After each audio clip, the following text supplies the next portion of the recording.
So when you graph this, you should have 140. So a dot here. You should have 255. So in between 60 and 50. You should have a dot at 370. A dot at 485. And a dot at 5/100. So that should have been, and it should have been a line drawn in, because it's a line graph. It says to connect them with a straight line. What is the constant rate of change? So when you're talking about constant rate of change, you have your change in y over your change in x. What was my change in y, Bailey?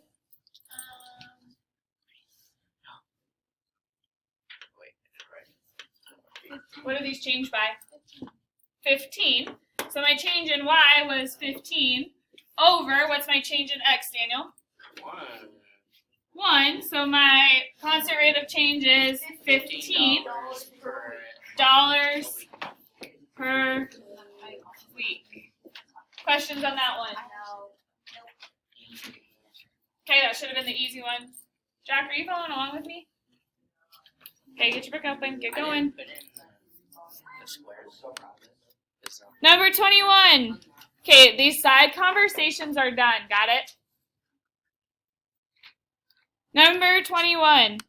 The graph shows the distance Bianca traveled in her 2-hour bike ride. Determine if each statement is true or false. Did she travel at a constant speed of 12 miles per hour for the entire ride? I would, like we did before, label out your X's and your Y's in a table. So this point right here is what?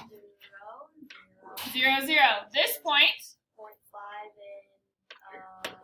5/10, and what's in between 4 and 6? 4 and 8. 6. Okay, so that should have been 5/10 and 6.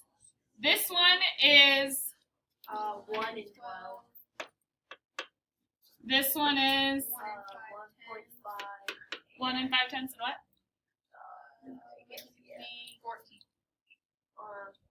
14. Yeah. 14.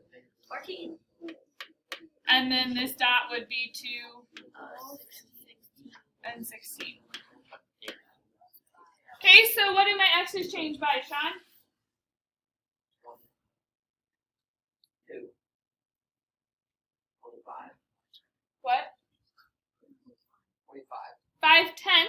Yep, because to get from 0 to 5/10, and then from 5/10 to 1, you change 5/10. How do you get from 0 to 6? 6. How do you get from 6 to 12? How do you get from 12 to 14? 2. So do I have a constant rate of change?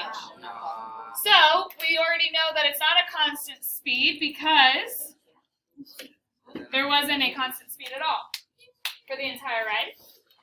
Then it says she traveled at a constant speed of 12 miles per hour for the first hour. So just looking at these points right here, okay, those increased by the same, correct?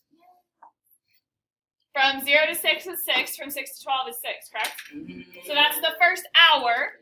So my change in y is what?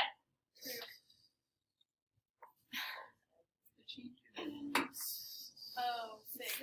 6 over my change in x, which is 5/10. When you take 6 divided by 5/10, what do you get?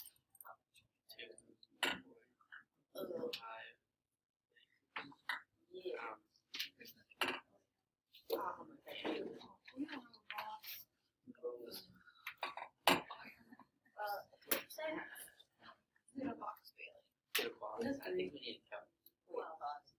It's what, Adriana? 12. So is that one true? Yes. Yes. Okay, and then she traveled at a constant speed of 4 miles per hour for the last hour. So looking at these ones right here, how do you get from 14 to 16? 2. Okay, and how do you get from 1 and 5/10 to 2? It's still 5/10. 4. So then my change in y was what? 4. My change in y was what? 2. Oh, 2. My change in x was 5. 5/10. And 4. What do you get when 2 divided by 5/10? 4. So was that one true? Let's Yes, go. I guess. Questions on those?